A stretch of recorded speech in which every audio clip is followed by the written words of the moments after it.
Good morning, everybody. Hope you guys are doing well. And it's time we swing into another phase of the off season because I've said all I can about the current roster and the outgoing free agents. I presented my path through the current situation yesterday afternoon. If you haven't already seen that video, go check it out. And basically, I put the Seahawks in what I feel is a good position going into open free agency, which opens, I think, on the 13th of March. So we're a little less than a month away from that. And we then have to navigate through that. And we are going to do some stuff in open free agency, I'm sure. And in my path, and I'm sure most paths this team will take, there's going to be some money left over for that.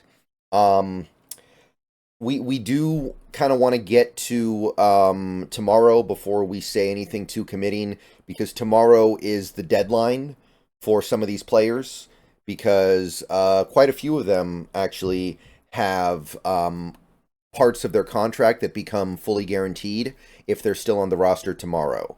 I already made the video about this, but to make a long story short, if Geno Smith, DK Metcalf, Uchenna Nwosu, Draymond Jones, and I think Jason Myers are still on the team as of tomorrow, then a significant portion of their contract for this upcoming year becomes fully guaranteed, and they become either almost completely uncuttable or completely uncuttable.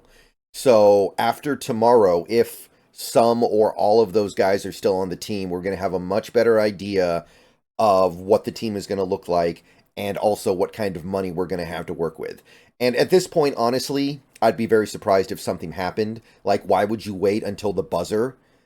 I guess it could happen today, but like the Steelers released Trubisky a couple days ago because they just wanted to end it as soon as possible. So we, as the Seahawks, I don't know why we'd be pushing it to the last possible second, but it's still possible.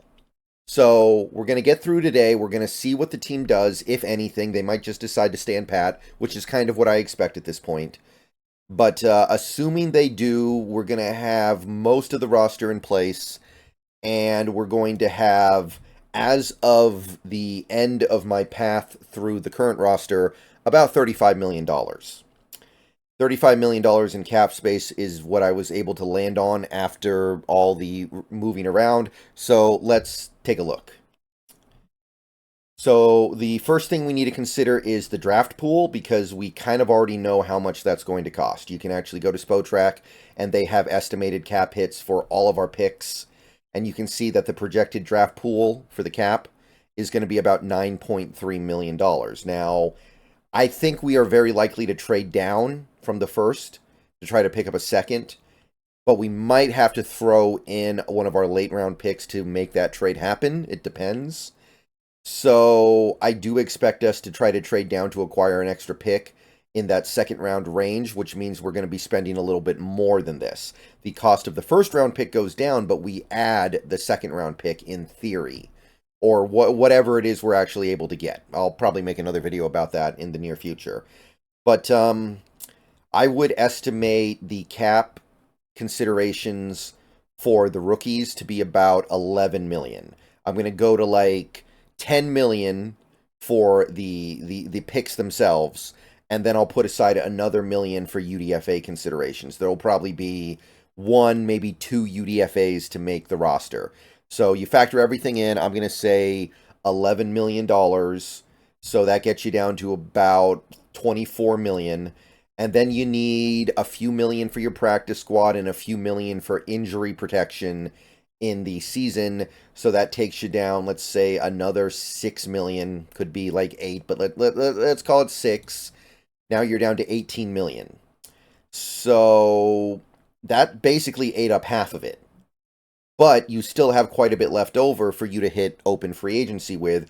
And while you could just roll that money over to 2025, because that money would wipe out the Jamal Adams dead hit for 2025 plus extra. So you could do that. Or you could hold on to it and say, hey, let's see if we make a trade at the deadline. Let's keep some money free so we can trade at the deadline, pick up another player to make a Super Bowl push or something, if we feel like we're good at the deadline. But I do think that a vast majority of that $18 million will be put into free agency. So what we're going to do over the next couple weeks here is we're going to go through the list of available free agents that are expected to be available. Some of these guys won't be, but we're going to go through various positions of need and maybe some positions of not so much need for the Seahawks and try to figure out where they might be investing that $18 million. It can go a long way if you wanted to, because you can do long-term contracts. You can extend it out to like 4 or 5 years, and you can backload the contract. You can try to find budget players if you just want to fill out like the deep parts of the roster. There are solutions here that don't involve just signing 1 or 2 guys and then calling it good. You could go get a big ticket guy like a Chris Jones. You could go get a guy who's going to be really expensive like a Buda Baker. I'm not recommending any of that necessarily, don't get me wrong. I'm actually kind of thinking that we should probably chill in this free agency period, but we need to talk through all the possibilities. And we also have to go through the possibility of us maybe not doing things that we expected. Like, I think we're going to re-sign Leonard Williams. What if we don't? What do we do then? Who do we get to replace Leonard Williams' production? I think that we're going to keep one of our 2 outgoing starting linebackers, either Wagner or Brooks. What if we let them both go? Who can we go get to offset that loss? I think we're going to keep Geno, and by the way, after tomorrow, it'll be almost impossible to do anything else. Not complete, well, semi-impossible to do anything else, but unlikely at that point. What do we do if we do decide to move off of Geno? Who could we go get, if anybody? So we're going to take a look at all the possibilities here. I don't want to leave any stone unturned. And by the end, I think we're going to have a really good idea of what areas of free agency are going to probably be strong. Maybe some areas are going to be weak, and that can inform what we do in-house. It can also inform what we plan on doing in the draft. So we're just going to keep on moving through here. I know a lot of people out there are pumped for the draft. I know a lot of people out there are already thinking about things along the lines of, who should we draft? Who should we get? Da-da-da-da-da. We got to get through this first, because this is a month, more than a month before the draft. So you don't have the luxury of knowing who you get in the draft before free agency. So it's very important that we cover this thoroughly. So a couple of days from now, I'm going to start combing through open free agency. And my plan is, and I don't know if I'm going to be able to do it this year, my plan is the first week of free agency, open legal tampering plus the first 3 days of actual free agency, I'm going to be live streaming basically all day.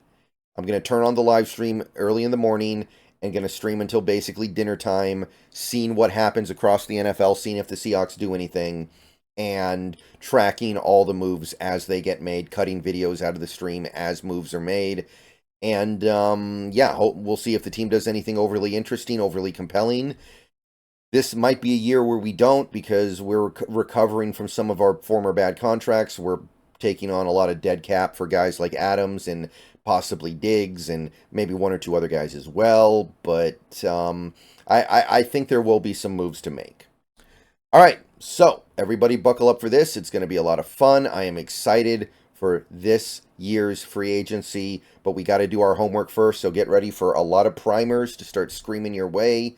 And by the end of it, my plan is we're going to know the insides and outsides of everything that is on the table for the Seattle Seahawks this offseason.